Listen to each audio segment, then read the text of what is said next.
கிறிஸ்து இயேசுவில் அன்பார்ந்தவர்களே, இந்த பிப்ரவரி 14ஆம் நாளில் மீண்டுமாய் உங்களை சந்திப்பதில் ஆண்டவருக்கு நன்றி செலுத்துகின்றோம். காலை நேர தியானத்தை ஆரம்பிக்கலாம். ஆரம்பம் பிதா குமாரன் பரிசுத்தாவின் நாமத்தில் உள்ளது. ஆமென். ஜெபிப்போம். சர்வ வல்லமையும் மிகுந்த இரக்கமும் கிருபை நிறைந்த நல்ல ஆண்டவரே, உடைய கர்த்தர் இரக்கமும் உருக்கமும் நீடிய சாந்தமும் பொறுமையும் நிறைந்தவராயிருக்கின்றவரே உம்மை ஸ்தோத்திரிக்கிறோம். என்னுடைய தகப்பனே, தாயே, உற்ற தோழனே உம்மை ஸ்தோத்திரிக்கிறோம். காலை நேரத்தில் எங்களை ஜீவனோடு எழுப்பி உடைய வார்த்தையை கேட்கும்படியாக ஆண்டவர் கொடுத்த நல்வாய்ப்புக்காய் ஸ்தோத்திரம். இரவு நேரத்தில் எங்களோடு இருந்தீர், நல்ல இளைப்பாறுதலை தந்து ஜீவனை கொடுத்திருக்கிறேன் நன்றி. ஆண்டவர் இந்த நாளிலும் உம்முடைய இறை வார்த்தையின் வழியாய் எங்களோடு பேசும். இந்த பாடல் வழியாய் ஆண்டவர் எங்களோடு பேசும்.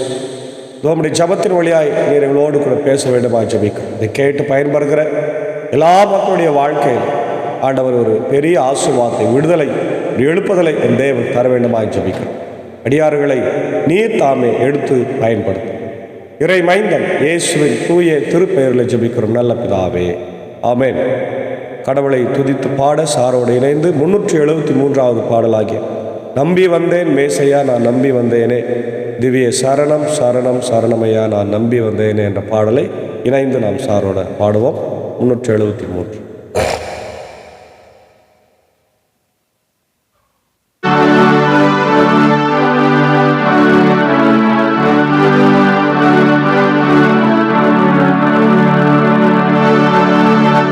நம்பி வந்தேன் மேசையா நான் நம்பி வந்தேனே, நம்பி வந்தேன் மேசையா நான் நம்பி வந்தேனே, திவ்ய சரணம் சரணம் சரணம் ஐயா நான் நம்பி வந்தேனே, திவ்ய சரணம் சரணம் சரணம் ஐயா நான் நம்பி வந்தேனே,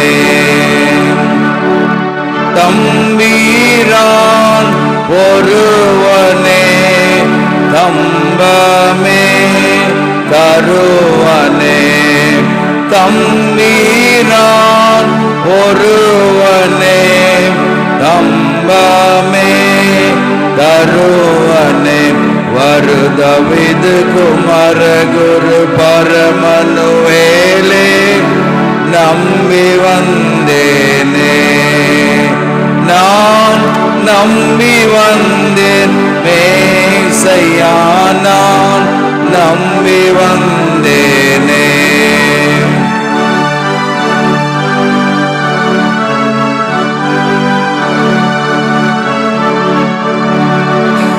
நின் பாத தரிசனம் அன்பான கரிசனம், நின் பாத தரிசனம் அன்பான கரிசனம், நித நித சரி தொழுவதிதம் எனவும் உறுதியில் நம்பி வந்தேனே, நான் நம்பி வந்தேன் மேசையா நான் நம்பி வந்தேனே,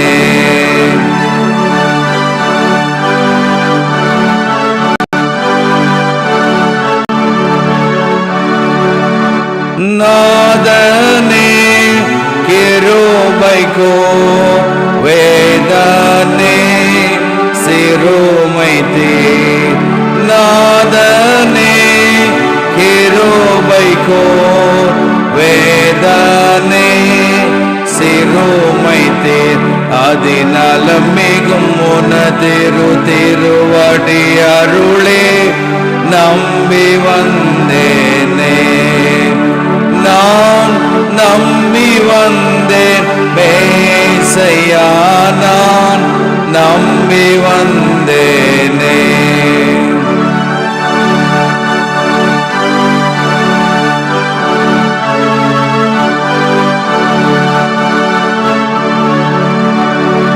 பாவியில் பாவியே கோவியில் கோவியே பாவியில் பாவியே கோவியில் கோவியே கனபறிவுடன் அருள் புரியகல விடாதே நம்பி வந்தேனே நான் நம்பி வந்தேன் மேசையா நான் நம்பி வந்தேனே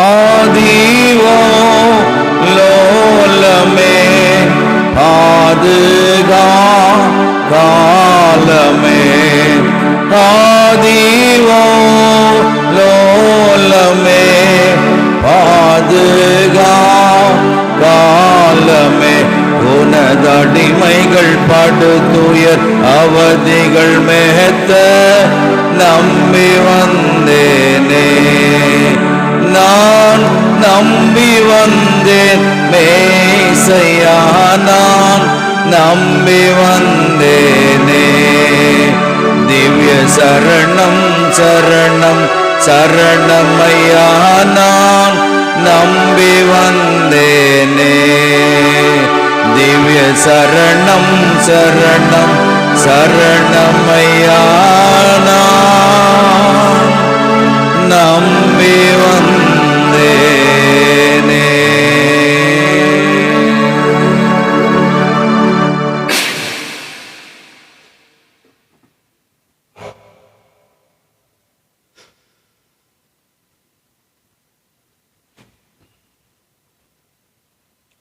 கிறிஸ்து இயேசுவில் அன்பார்ந்தவர்களே, மீண்டுமாக உங்கள் யாவரையும் இறைமைந்தன் இயேசுவின் திரு பெயரில் இந்த பிப்ரவரி 14ஆம் நாளிலே அன்போடு வாழ்த்தி வரவேற்கின்றோம். நாளிலும் நாம் தியானிக்கும்படியாய் தெரிந்து கொண்ட கடவுளுடைய வார்த்தை அது 2 அரசர்கள் 2ஆம் அதிகாரம் 1 முதல் 12 வசனங்கள். 2 ராஜாக்கள் 2 1 முதல் 12 அரசர்கள் புத்தகத்தினுடைய முன்னரை நாம் பார்க்கலாம். இந்த 2 அரசர்கள் என்னும் திருநூல் பிள உண்ட யூதா இஸ்ராயேல் அரசுகளின் வரலாற்றை நாம் முதல் அரசர்கள் அந்த விட்ட இடத்திலிருந்தே தொடர்கிறதை பார்க்கின்றோம். இந்நூல் 2 பகுதிகளை கொண்டது. கிமு 850 முதல் கிமு 722 வரை சமாரியாவின் வீழ்ச்சி வரையிலான வடக்கு தெற்கு அரசுகளின் வரலாறாயிருக்கிறது. சமாரியாவின் வீழ்ச்சியிலிருந்து கிமு 586 அதாவது எருசலேமின் வீழ்ச்சி வரையில யூதா அரசர்களின் வரலாறை இந்த நூல் குறிப்பிடுகிறது. இந்நூல் யோயாக்கின் அரசனது விடுதலையுடன் முடிவிடுகிறது. யூதா இஸ்ரேல் ஆகியவற்றின் அரசர்களும் மக்களும் ஆண்டவருக்கு அஞ்சி நடக்காதலேயே அந்நாடுகள் பேரழிவுக்கு உள்ளாயின என்பதை இந்நூல் மிகவும் அழகாய் கூறுகிறது. எருசலேம் வீழ்ச்சியுற்றதும் யூதா நாட்டு மக்கள் பாபிலோனுக்கு நாடு கடத்தப்பட்டதும் இஸ்ராயேலரின் வரலாற்றில் பெரும் திருப்புமுனையாய் அமைந்திருக்கிறது. இந்நூலின் எலியாவின் பதிலாளான இறைவாக்கினர் எலிசாவினும் புதுமைகள் அதாவது அற்புதங்கள் இடம்பெற்றிருக்கிறதையும் நாம் பார்க்க முடிகிறது. இந்த 2ஆம் அதிகாரத்தில் நாம் பார்க்கும்போது எலியாவினுடைய விண்ணேற்பும் எலிஷாவினுடைய ஊழிய அழைப்பும் நாம் இங்கே 2ஐயும் பார்க்கின்றோம். அன்பானவர்களே, இங்கே the preparation for transition the leadership between the Elijah and Elisha. எலியா தன் வாழ்விலே அவர் கடவுளுக்கு பயந்து அஞ்சி வாழ்ந்து ஆண்டவருடைய ஊழியத்தை செய்து நிறைவேற்றிய பிறகு அவருக்கு நேரம் முடிகிறது. அவரை கடவுள் அழைக்கின்ற ஒரு நேரம். அதே போல எலிஷாவையும் ஆண்டவர் இந்த ஊழியத்திற்கு அடுத்த ஸ்தானத்தில் அவர் அழைக்கிறதை பார்க்க. அன்பானவர்களே, கடவுளுக்காக ஊழியம் செய்ய ஏராளமான மக்களை அவர் வைத்திருக்கிறார். அல்லேலூயா. இன்றைக்கு நிறைய பேர் என்ன நினைக்கிறாங்க, நம்ம இல்லைன்னா ஊழியமாக நடக்காதுன்ற மாதிரிலாம் நினைக்கிறாங்க. அது தவறு. ஆண்டவர் சொன்னார் புதிய ஏற்பாட்டில் நாம் பார்க்கும்போது, நீங்கள் என்னை கூப்பிடவில்லை என்றால் இந்த கல்லுகள் கூப்பிடும் இல்லையா? கல்லுகள் கூப்பிடும். அப்போது நம்ம ஊழியம் செய்யலைன்னா கல்லுகள் கூப்பிடும், கல்லுகள் ஊழியம் செய்யும். அப்போ நம்ம ஊழியம் செய்வது ஒரு பாக்கியம். ஆண்டவருக்காக இந்த வாழ்நாளில் ஒரு கடவுளுடைய வார்த்தை நம்ம சொல்லுவது பாக்கியமாக இருக்கிறது. அதுதான் எலியாவுக்கும் நடந்தது. எலியா ஒரு சிறப்பு மிக்க பவர்ஃபுல் ப்ராஃபட் என்று நம்ம பார்க்கின்றோம். அவர் எருசலேமிலே ஊழியத்தை செய்தார். குறிப்பாக பாகால் தீர்க்கதரிசிகளை கொண்டு போட்டதை நம்ம பார்க்கின்றோம். அதே நேரத்தில் நீதியோடு நியாயத்தோடு அங்கே ஆகாப் அரசனுக்கும் எசபெல் ராணிக்கும் போய் அவர்கள் அடிக்கடி அவருடைய வார்த்தையை சொன்னதை நம்ம பார்க்குறோம். அப்போது அவங்க எலியாவை கொலை செய்யறதுக்கு முயற்சி செய்த போது அவர் ஓடி போய் ஒளிந்து கொள்கிறார். இப்போ ஆண்டவர் சொல்கிறார், அம்மா உனக்கு என்னப்பா இங்கே வேலை, நீ புறப்பட்டு போ, எருசலேமுக்கு போ, இஸ்ரவேலுக்கு போய் அங்கே நிறைய பணிகள் இருக்குது செய்ப்பான்றார். அப்படி செய்து கொண்டிருக்கிற போது கடவுளுடைய அழைப்பு அவனுக்கு வருது, நீ வாப்பா, அடுத்தது உன்னுடைய ஸ்தானத்தில் நான் எலிஷாவை வைக்க போகிறேன் என்று சொல்லி அவர் வைத்தார். அன்பானவர்களே, இந்த இடத்துல கடவுளுடைய திட்டத்தை நாம் புரிந்து கொள்ள வேண்டும் இல்லையா? God's plan to take Elijah to heaven and transition the leadership of Elisha. எலியாவை அழைத்து கொண்டு எலிஷாவை மீண்டும் அங்கே அமர்த்துகின்ற பணியில அவர் ஈடுபட்டதை நம்ம பார்க்கிறோம். அப்போ எலைஜாஸ் ஒபீடியன்ஸ் பார். எலியா என்ன பண்ணி கொண்டிருக்கிறார்? எலியா ஆண்டவருக்கு கீழ்ப்படுகிறார். அதான் பார்க்கிறோம்.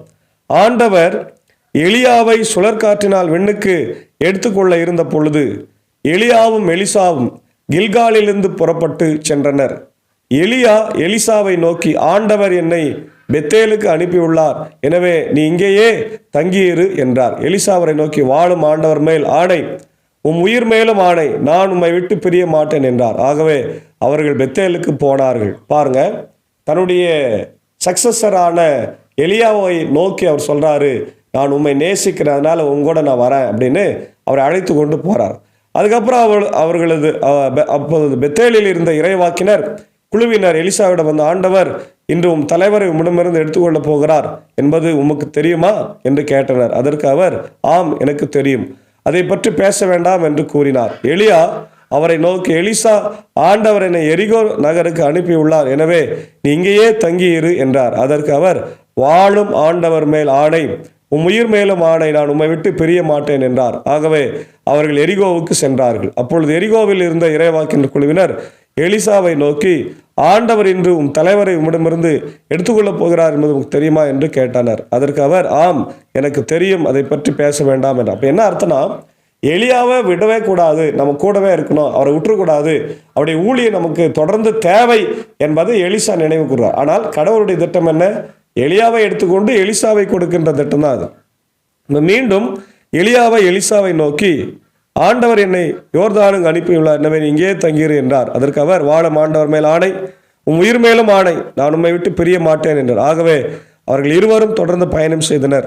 அவர்கள் யோர்தான் நதிக்கரையை கடந்து அங்கே அங்கே நின்றார்கள். அவர்களை பின்தொடர்ந்து சென்ற இறைவாக்கினர் குழுவினர் 50 பேரும் சற்று தொலைவில் நின்று கொண்டனர். அப்பொழுது எலியா தம் போர்வை எடுத்து சுருட்டி அதை கொண்டு நீரை அடித்தார். தண்ணீர் இருபுறமும் பிரிந்தது கொள்ள இருவனும் உலர்ந்த தலைவன் மீது நடந்து சென்றார். இஸ்ரவேல் மக்கள் எப்படி செங்கடல் மேல நடந்து சென்றார்களோ அது போல இங்க இறைவாக்கின 2 பேருமே போறாங்க. அவர்கள் அக்கறைக்கு சென்றவுடன் எலியா எலிசாவை நோக்கி, உன்னிடமிருந்து எடுத்துக்கொள்ளப்படும் முன் நான் உனக்கு என்ன செய்ய வேண்டும் என்று சொல் என்று கேட்டார். அதற்கு எலிசா, உமது ஆவி என் மேல் 2 மடங்காய் இருப்பதாக என்றார். பாருங்க, தன்னுடைய லீடர்ஷிப்பை 2 மடங்காக்க வேண்டும். எலியாவுடைய ஊழியமே பயங்கரமான ஊழியம் இல்லையா? பாகால் தெய்வத்தை அவர் எதிர்த்தார். அதை அவங்க கட்டியிருந்த பலிப்பீடங்களை, மேடுகளை, ஆலயங்களை எல்லாம் இடித்து போட்டார்.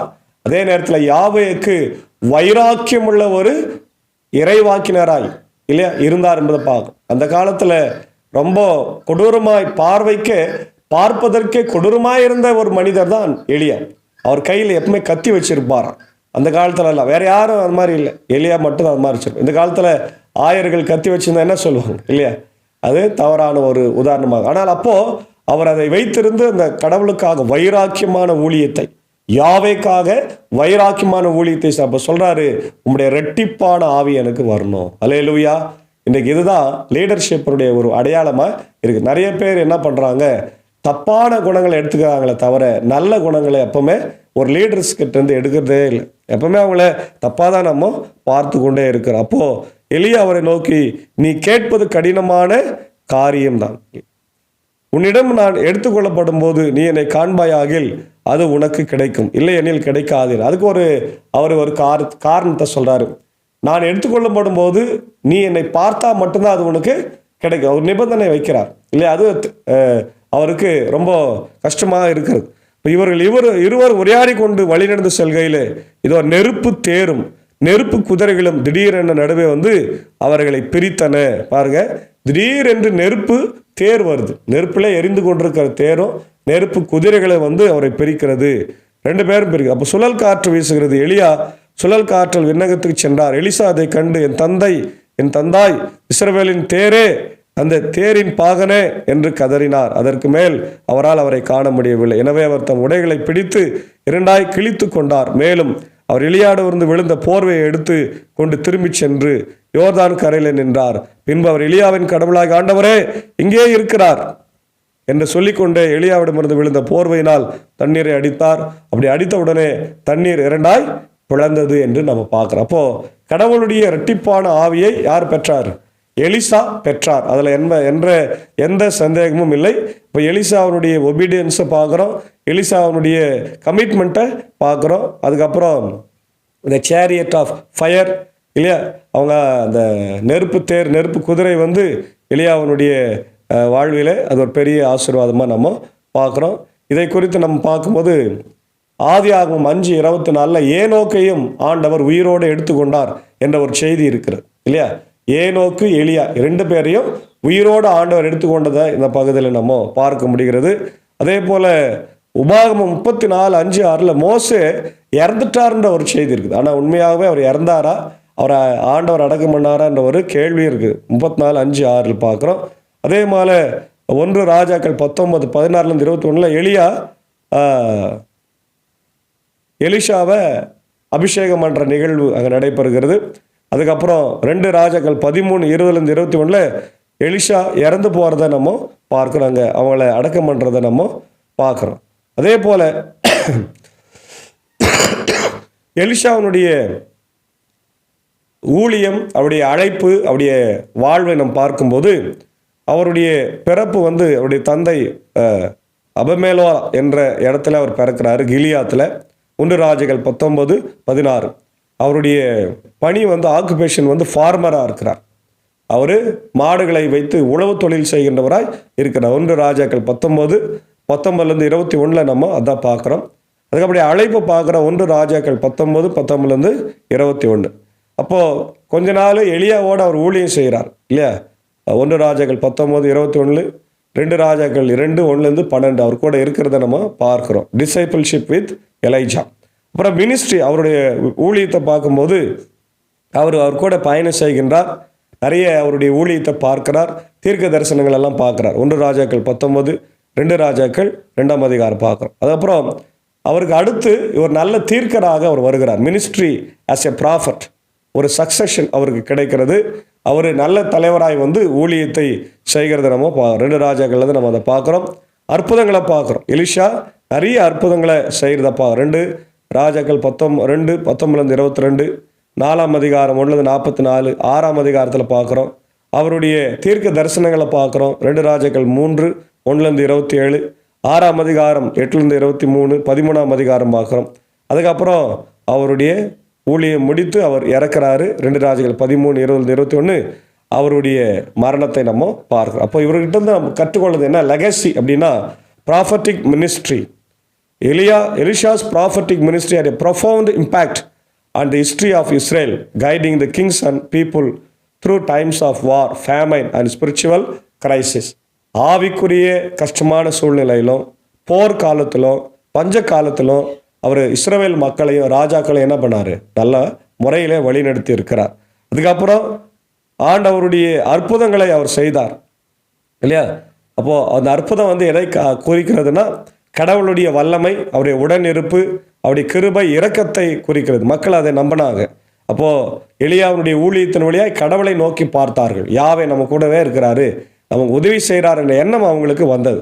அதுக்கப்புறம் எலியாவுடைய லீடர்ஷிப்பை பார்த்து மக்களை எல்லாம் கற்றுக்கொண்டதை நம்ம பார்க்கிறோம். அன்பான தேவனுடைய பிள்ளைகளே, நாமும் கூட நம்முடைய வாழ்க்கையில் எலியாவை போல நல்ல ஒரு சீடனாகவும், நல்ல ஒரு ஊழியக்காரனாகவும், நல்ல ஒரு தீர்க்கனாகவும், மக்களுக்கு வழிகாட்டியாகவும் இருக்க வேண்டும் என்று கடவுள் நம்மை அழைக்கிறார். அப்படிப்பட்ட ஒரு அழைப்பை நம்ம பெற்று வாழ தூய ஆவியானவர் இந்த நாளிலே நம்மை வழிநடத்தி ஆசீர்வதித்து காப்பாராக. ஆமேன். ஜெபிப்போம். சர்வ வல்லமையும் மிகுந்த இரக்கமும் நிறைந்த எங்கள் நல்ல தகப்பனே, இந்த காலை வேளைக்காய் மீண்டுமா நன்றி சொல்லுகிற ராஜா. ஆண்டவர், இந்த இறை வார்த்தையின் வழியாய் எங்களோடு நீ பேசினீர். எலியாவுடைய ஊழியத்தை எலிஷா இரட்டிப்பாய் செய்ய ஆசைப்பட்டார், அதை செய்து முடித்தார். அதே போல நாங்களும் இந்த ஆண்டவர் உலகத்தில் இந்த அழைப்பை பெற்றிருக்கிறோம். ஆண்டவர், இந்த அழைப்புக்கு ஏற்ற ஊழியக்காரர்களாக, ஆண்டவரை சீடர்களாக, விசுவாசிகளாய் வாழ ஆண்டவரே நீர் கிருபைத்தார். இந்த உலகத்தில் நாங்கள் ஆண்டவரே உமக்காக ஒரு சின்ன ஊழியத்தையாவது செய்ய வேண்டும் என்ற ஒரு அழைப்பை எங்களுக்கு தந்திருக்கிறீர். அந்த அழைப்பை இந்த உலகத்தில் உமக்கு சாட்சியாக ஜீவிக்க கர்த்தர் எங்களுக்கு கிருபைத்தார். இந்த நாளில் இந்த இறை வார்த்தை கேட்டு கொண்டிருக்கிற எல்லா மக்களுக்காக விசேஷமாக ஜபிக்கிறோம். அகில உலகத்தில் இருக்கிற மக்கள், இந்தியாவில் இருக்கிற மக்களுக்காய், குறிப்பாக ஆண்டவர் இந்த ஊழியத்தில் எங்களோடு அன்பர் சாருக்காக, ஏஞ்சக்காவுக்காக, அன்பான பிள்ளைகள் மார்த்தாள் மரியாளுக்காக, உடைய அன்பான சாக்கு சார் டீச்சருக்காக, அடியனுடைய குடும்பத்திற்காக ஜபிக்கிறோம். இணைந்து செய்கிற ஊழியம் சிறப்பாக இருக்கட்டும். ஆண்டவரே, இசைக்கருவின் வழியாகும், பாடல் வழியாகும், வார்த்தை வழியாக, ஜபத்தின் வழியாக நாங்கள் ஆண்டவர் மக்களை சந்திக்கிறோம். ஆண்டவரே, இது நீர் சந்திக்கிற வார்த்தை, உம்முடைய வார்த்தை. இந்த வார்த்தை உயிர் உள்ளது, வல்லமை உள்ளது, அற்புதம் செய்கிறது, உயிர்ப்பிக்கிறது, குணமாக்குறது ராஜா. இந்த வார்த்தையின் வழியாக என் வாழ்வை நீர் கட்ட வேண்டும் என்று நான் ஜபிக்கிறோம். இந்த வார்த்தைகளை கேட்கின்ற ஒவ்வொருவருக்கும் நல்ல விடுதலை, சமாதானத்தை அப்படி செய்கின்ற ஊழியத்தில், பணிகளிலே உடைய கிருபை தரும். இந்த நாள் முழுவதும் ஆண்டவர் இந்த இறை பிரசனம் எங்களோடு தங்கியிருக்கட்டும். குறிப்பாக இந்த நாளில் எப்படி இந்திய தேசத்திற்காக ஜனாதிபதி, பிரதமர், இல்லை ஆட்சி செய்கிறவர்கள், எப்படி தமிழ்நாட்டின் முதலமைச்சருக்காக, அனைத்து மாநிலத்தின் முதலமைச்சர்களுக்காக ஜபிக்கிறோம். இந்தியா ஒரு சமாதானத்தின் தேசமாய் ஆண்டவர் இருக்க கிருபைத்தார். ஏழை எளிய மக்களும் ஆண்டவர், நிறைய அநியாயங்கள், இன்றைக்கு அக்கிரமங்கள் நடந்து கொண்டிருக்கிறது, இந்த சூழ்நிலையெல்லாம் மாறட்டும் ராஜா. ஆண்டவர், அதே போல உலக நாடுகளுக்காக ஜபிக்கிறோம். America, UK, Australia, New Zealand, Philippines, gulf countries, Ukraine, Russia போர் நிறுத்தப்பட வேண்டும். ஆண்டவர், சீனா, ஆண்டவர் மற்ற நாடுகள்லாம் ஒரு நல்ல ஒற்றுமையாக இருக்கணும். இன்றைக்கு அமெரிக்கா பல நாடுகள் மீது பொருளாதார தடை விதித்து கொண்டு மக்களுக்கு சிரமங்களை ஏற்படுத்துகிறது. திரு ட்ரம்ப் அவர்கள் செய்கிறார்கள். ஆண்டவரே, அது நல்ல காரியமாய் அமையும். ஆண்டவர், நீர் கிருபை தர வேண்டும் என்று நான் ஜபிக்கிறோம். அவர்கள் மனதில் எல்லாரோடு ஒற்றுமையாக இணங்கி செல்ல, ஒரு மனிதாபிமானத்தோடு அவர் நடந்து கொள்ள ஆண்டவர் விசுவாசத்தை தார். தொடர்ந்து ஆண்டவரே, இந்த நேரத்தில் பிறந்த நாட்களுக்கு நன்றி செலுத்துகிற அன்பு சகோதரி திருமதி புளோரன்ஷியா தேவநேசன் அவர்களுக்காக நான் ஜபிக்கிறோம். மகளை ஆசீர்வதிங்க. ஊட்டியில் ஒரு கான்வென்ட்டில் ஹெட்மாஸ்டராக இருக்கிறாங்க.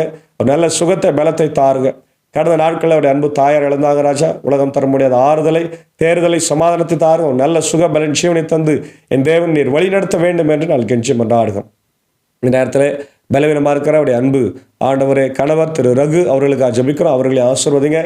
எந்த பலவீனமாக இருந்தாலும் என் இயேசுவின் ரத்தத்தினாலே கழுவி சுத்திகரித்து பாவங்களை மன்னித்து புது வாழ்வை என் தேவன் தர வேண்டுமா ஜபிக்கிறோம். ஆண்டவரை செய்கின்ற ஊழியத்தின் வழியாக அநேக மக்களுக்கு அவர்கள் ஆசீர்வாதமாய், இந்த டீச்சிங் மினிஸ்ட்ரி ஆண்டவர் எல்லாருக்கும் பிளெஸ்ஸிங்காக இருக்க கர்த்தர் கிருபைத்தார். குடும்பத்தில் சமாதானம், சந்தோஷம் தங்கியிருக்கட்டும். அதே போல் ஆண்டவரே, பர்கூர் பகுதியை சேர்ந்த டாக்டர் ஒலிவர் லியோ பாபி அவர்களுக்காக ஜபிக்கிறோம். அவர்களை ஆசீர்வதிங்க. இந்த பிறந்தநாள் அவருக்கு ஆசீர்வாதமாக இருக்கட்டும். அவரும் ஆண்டவர் மருத்துவ பணியை செய்கிறார். அந்த மருத்துவ பணி ஆசீர்வாதமாக இருக்கட்டும். அநேக மக்களுக்கு நோய்களை குணமாக்குகின்ற ஆண்டவர் ஊழியத்தில் இருக்கிற போது அவரையும் அன்பு மனைவி, பிள்ளைகளையும் என் தேவன் ஆசீர்வதிக்க வேண்டுமா ஜபிக்கிறேன். இன்னும் யாரெல்லாம் பிறந்த நாட்களை, திருமண நாட்களை காணுகின்றார்களோ எல்லாரையும் ஆசீர்வாதம். நேரத்தில் பலவீனமாக இருக்கிற எப்படி டாக்டர் உதயநேசனை இருக்காக, நிக்சனை இருக்காக, ராஜ்குமாரை இருக்காக, எப்படி ஆண்டவரை எட்வின் ராஜன் பாபாயாவுக்காக, ஜானி அண்ணனுக்காக, வனஜா அம்மாவுக்காக, ஆண்டவரை அப்படியே அருமையான தீபா, ஏழுமலை, ஆலன், ரஃபியா, லதா சிஸ்டர், ஆண்டவரே வேலன் அவர்களுக்காக ஜபிக்கும். கண்ணோக்கி பாருங்க. இவங்களுக்கெல்லாம் நல்ல சுகம், பலன், ஜீவனை தந்து வழி நடத்துங்க. தொடர்ந்து ஆண்டவரே, எப்படி இந்திய சுவிசேஷ லுத்தரன் திருச்சபை, 3 சபை சங்கங்கள், போதகர்கள், ஊழியங்கள், ஸ்தாபனங்கள், பள்ளிக்கூடங்களுக்காக ஜபிக்கும். குறிப்பாய் ஆண்டவரே, பேர்னாம்பட்டு MRC பள்ளிக்காக, ஆம்பூர் டெஃபண்டம் பள்ளி, ஆண்டவரே வேலூர் டெஃபண்டம் பள்ளி, பர்கூர் MRC பிளைண்ட் பள்ளிகளுக்காக ஜபிக்கிறோம். இன்னுமாய் நாகர்கோயிலில், ட்ரிவாண்ட்ரத்தில் இருக்கிற ஸ்பெஷல் ஸ்கூல்ஸ், கண்கடியா இறையல் கல்லூரி, ஆண்டவர் நாகர்கோயில் அவர்களுக்காகவும், ஆண்டவரை மூடி கிடக்கிற மருத்துவமனை, பெதஸ்தா மருத்துவமனைக்காக ஜபிக்கிறோம். கர்த்தாவே, எல்லா பிரச்சனைகளும் மாறி சமாதானமாய் நாங்கள் வாழ, குறிப்பாய் செமினரில் இருக்கின்ற இந்த பிரின்சிபல் ஆண்டவர் சண்டைகள், இன்றைக்கு ஆயர்களுக்குள்ளாய் சண்டைகள் என்பது எங்களுக்கு பெரிய அவமானமாக இருக்குது. அந்த நிகழ்வெல்லாம் மாறி சமாதானமாய் ஒற்றுமையாக வாழ என் தேவனை நீர் கிருபை தார். தொடர்ந்து முடிய திவ்ய பிரசனம், கிருபை எங்களோடு கூட தங்கியிருக்க நம்ம ஜபிக்கிற இந்த நாளின் எல்லா ஊழியத்தையும், பணிகளையும் கர்த்தர் எங்களுக்கு ஆசீர்வதியும். குறிப்பாக அடியேனும் அன்பர் சாரின், சாகோ சாரின் நீர் ஆண்டவரை எடுத்து நீர் பயன்படுத்த வேண்டுமா ஜபிக்கிறோம். இப்படியே போக்கில் வாரத்தில் நம்முடைய கிருபை தங்கியிருக்கட்டும். இறை மைந்தன் இயேசுவின் தூய திருப்பெயரில் ஜபிக்கிற நல்ல பிதாவே, ஆமேன். ஆண்டவராக இயேசு கிறிஸ்துவின் கிருபை, பிதாவாக தேவனுடைய அன்பு, பரிசுத்த ஆவியானவர் நம்முடையவரோடு கூட இருப்பதாக. ஆமேன். God bless you all.